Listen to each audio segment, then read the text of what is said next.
Right. You guys all ready? Sir. Okay. All right. Good afternoon, and thanks for coming. We're here today to unveil the results of Operation Savior, and I want to introduce who I have with me here today. I'm Chief Ron Lenvey. I'm the Chief of Homeland Security and Narcotics and Vice here at the Sheriff's Office. I have Special Agent in charge of FDLE, Dennis Bussell, with me. Supervisory Special Agent Deborah McCarley of the FBI. Assistant Chief Mike Johnson from JSO. And Sergeant Robert Turner, JSO, and Sergeant Danny Ewell from JSO with me. These folks were all instrumental in helping us pull this operation off. The operation title we're here to talk about is Operation Savior, and it was appropriately named by the detectives that planned it. In this case, Savior stands for Special Agents Venture in Our Rescues, and this is focused on internet child safety. That was where we were concentrating our efforts. Operation Savior was a 5-day proactive undercover operation targeting adults who were seeking out children for sexual activity here in Jacksonville. The operation began on Tuesday, May the 26th, and it concluded in the early morning hours of Sunday, June 1st.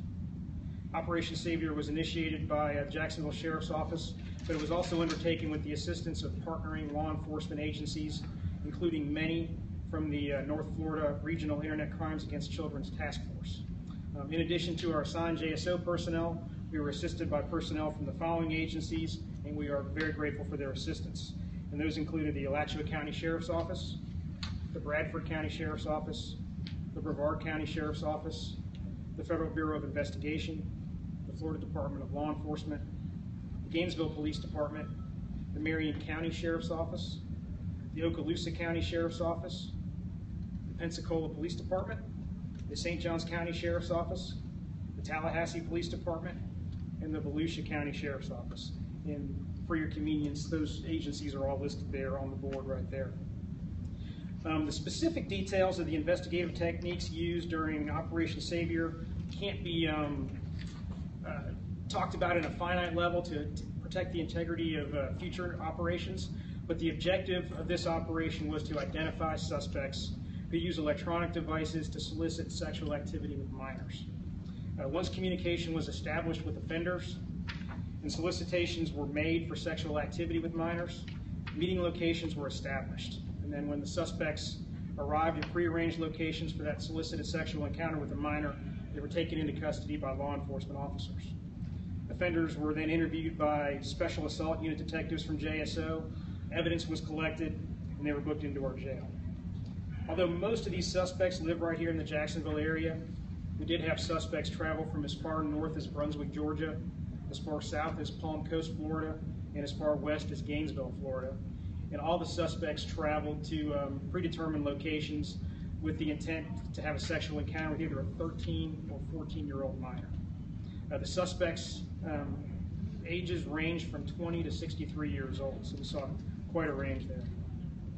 The 18 suspects who we arrested during the operation were Mikkel Hudson of Jacksonville, Henry Roush of Middleburg, Jason Shreve of Paisley, Florida, Michael Ray of Jacksonville, Max Diaz-Belmar of Palm Coast, Michael Ramos of Jacksonville, Charles Johns of Orange Park, Sergio Cruz of Brunswick, Georgia, Sean McGraw of Jacksonville, Lionel Broom of Jacksonville, Frank Gonzalez Zapata of Jacksonville, James Cooper of Jacksonville, Andres Deal of Jacksonville, John Bowles of Jacksonville, Joshua Delaney of St. Augustine, Florida, Elijah Sanchez of St. Mary's, Georgia, Marcel Evans of Jacksonville, and Heath Higginbotham of Jacksonville. Now, all 18 of these suspects were charged with a combination of some of the 4 following felony charges, and their actual charges individually are going to be on the arrest and booking reports that you have. But the 4 charges that were prominently used were use of a computer to seduce, solicit, entice a child into committing sex acts, traveling to meet a minor after seducing, soliciting, or luring a child to commit sex acts. That's a 2nd-degree felony. The first was a 3rd. Another 3rd-degree felony of transmission of harmful materials to a minor, and a final 3rd-degree felony of unlawful use of a 2-way communication device. Now, the 3rd-degree felony charges carry a maximum sentence of up to 5 years. The second-degree felony carries a maximum sentence of up to 15 years in prison. So those guidelines call for potential maximum sentences of up to 25 years in prison for each of the arrested suspects if they were to be sentenced consecutively. We look forward to the second phase of the operation, which is the prosecution of these offenders by our partners at the State Attorney's Office, who assisted us as we were planning our operation. Operation Savior is still active and ongoing, although this first phase of the chatting by the undercover operatives is complete. Follow-up investigations into other offenders have been initiated, and I can't really get into the details of those continuing investigations, but we do expect further arrests at some point. I kind of want to close here with some safety tips for kids and their parents. I think it's only prudent when you talk about an operation like this and the number of people that we were able to bring in, that you tell folks how to keep their kids safe. So specifically for kids and teens, they should make sure their parents know when they're online and what they're doing. They shouldn't give out any personal information to anyone in chat rooms, social media, or any kind of posting boards. They should never send a picture to anyone over the internet without their parents' permission. They should never communicate with someone who makes them feel uncomfortable or scared. They should never meet with anyone they communicate with online without their parents' permission. They should tell their parents right away if they receive any inappropriate communications or see anything that makes them feel uncomfortable. And they should remember that the people that they meet online most often are not who they say they are as they're having those online conversations with folks. And then to the parents. The real key here is parental involvement is probably the most key ingredient to the safety of your child when it comes to internet activity. You need to know what your children or teens are doing online. Spend time with them, exploring the internet together so they can learn not only the bad things that are out there, but show them the good things. There's a lot of educational material on the internet as well. But parents should know the websites that their kids like to frequent. They should be aware of that. They should become technology savvy. I think it's fair to say that each generation that comes along is more technology able than the one that came previously. So I know a lot of us are handicapped when it comes to understanding technology and the things that our kids are using, but really to be a safe parent when it comes to this internet environment, it pays dividends to be technology savvy, learn the basics of the internet and social media so you can work with your kids. Research child internet safety yourself and have an open discussion of that topic with your kids and your children. Our kids are going to be online, so you want them to do it safely. Develop a family plan on internet use so your kids know the rules and boundaries.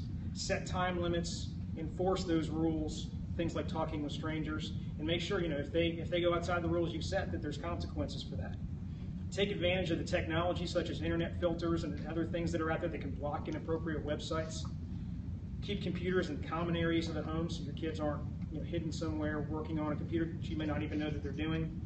And one thing you got to be leery of is smartphones, because the problem with smartphones, and I know a lot of kids, especially teens, have them, is not only do they have unrestricted internet access in a lot of cases, but also in that same device they've got the ability to communicate not just by text but by phone with people they may have just met online. So parents need to really keep an eye on that smartphone activity, especially for those teens that may have those already. In closing, the community should know that the Jacksonville Sheriff's Office has no higher priority than safeguarding the children here in Jacksonville, and the men and women in this agency will continue our relentless efforts, and we'll work with our law enforcement partners, just like the ones that help us out with this, to remove child predators from our streets and those in our entire region. It's our goal to keep our kids safe. So with that, I'll be happy to take some questions. Yes, sir. Is there any possibility of federal prosecution for any of these offenders or defendants? But that possibility does exist, but no decisions have been made on particular cases at this point in time. Without going into too much detail, could you, in general, tell us where were the locations where these arrests were made? You said that it was arranged that there would be a meeting at a location. We functioned with multiple locations on the west side of Jacksonville. Were they outside of parks, outside of schools, at street corners? Well, due to the ongoing nature, I really can't characterize them any closer than that. And if you look at this map up here when we're done about where the suspects traveled from, that blue dot is big, but it does encompass all the areas that we used for the locations within this operation. That map will be interesting for you to take a look in the end too, because it shows, I told you the maximum distances that people traveled from to this operation, and you can see how far north, south, and west they came from. But the inset's kind of interesting too, because it gives you a map of Jacksonville. Most of our suspects came from Jacksonville, and it gives you not their street addresses, but the streets that they came from, where they live, what parts of town, to the west side where we conducted this operation. You mentioned continuing investigations. Can you mention how many more? Can you give a ballpark figure for how many, and also how many people actually contacted your undercover during this entire investigation, but didn't make it the point of trying to meet them? Good questions. I really can't comment at all on the stuff that may be ongoing. And in all honesty, I can't give you that. I don't know how many that we would have chatted with, because there's a bunch. You know, each of the undercovers that was doing this work contacted multiple people. The cases didn't get made on, but that's not something that we captured throughout. Did some of these people who were arrested, they have prior offenses, similar crimes? There was mostly minor criminal records, which is one of the scary parts when you do an operation like this. It kind of gives you the sense that a lot of people that are out there doing this are kind of operating under the radar. We did not encounter any sex offenders or sex predators, but we did encounter at least one suspect with a felony record, and a number of them had misdemeanor arrests. You bring up the profile of an offender like this. Can you maybe talk about how there isn't really a profile? I've done other stories about it, and is there any warning signs that people should know about at all for someone that might be interested in child sex? You know, I think our job would be a lot easier if it was possible to be able to break it down like that. You know, unfortunately, when you look at, you know, the age range, for instance, of the group that we have here, 20 to 63, I mean, you've got darn near senior citizens down to people who just barely turn into adults. Unfortunately, it really runs the gamut from an age range, and I think if we could break it down, like I said, our job would be a lot easier.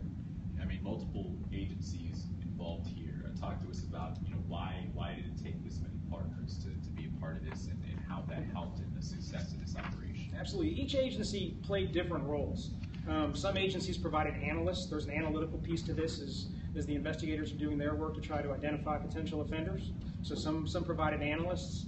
Some provided somebody that assisted with some of the takedown teams. But the majority of them were actually chatters.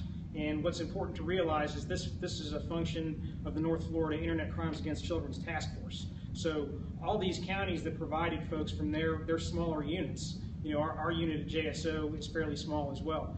We don't have enough chatters to be able to do this whole thing on our own. We need the help of our partners, and that's why we work together. So most of them provided folks that were actually doing the online communication.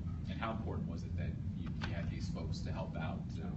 It's completely instrumental, which is why, you know, I really try to go out of my way to show our appreciation and make sure that they get the attention they deserve. You know, when other jurisdictions do these, we send people as well.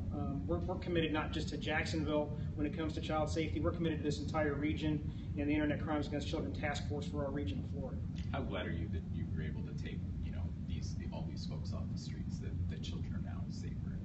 Well, you know, the scary thing about this, in addition to these folks kind of being under the radar, is you're talking about 18 individuals that were out there knowingly looking for underage people for sexual activity. I mean, it's very rewarding from a law enforcement perspective when you can, you know, I hate to say prevent crime, but these are people that if they didn't find us, they may have found another child.